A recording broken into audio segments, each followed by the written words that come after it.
Всем здрасте. Продолжаем рубрику «Ремонт в домашних условиях». Вот эта проблема случилась из-за того, что сломался супинатор. Сейчас я вам покажу, как вы сможете это сделать своими руками. Вытащили стельку, и мы видим, что крепление у нас саморезами. То есть сам каблук через супинатор крепится на саморезы, что очень хорошо. И весь стелечный узел состоит из стельки, полустельки, и супинатор стоит между ними. Отвертку мы засовываем между стелькой и полустелькой.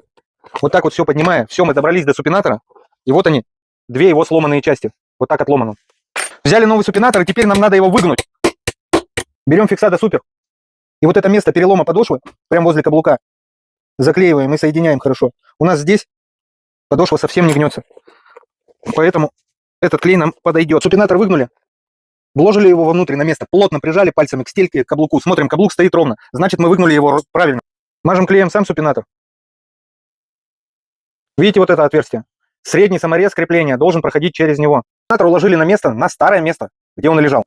Закрываем полустелькой супинатор, и мы ее хорошо должны продавить, чтобы это все приклеилось. Теперь берем саморез, одеваем какую-нибудь шайбочку, чтобы шляпка самореза у нас не прорывала полустельку. Полустелька из кож-кордона. И закручиваем в центральный, где была дырка в супинаторе, в середину. И докручиваем остальные 4 самореза. Здесь крепление, 5 саморезов каблук. В женских, где каблук поуже, обычно все это делается на 3 самореза. Вкладываем туда вот такую тоненькую кордоночку. То есть мы закрываем просто шляпки саморезов. Принимайте работу. Все у нас готово, супинатор на месте. То есть в этом месте, вы видите, вообще не гнется. Супинатор выполняет функцию, он как мостик между каблуком и следом.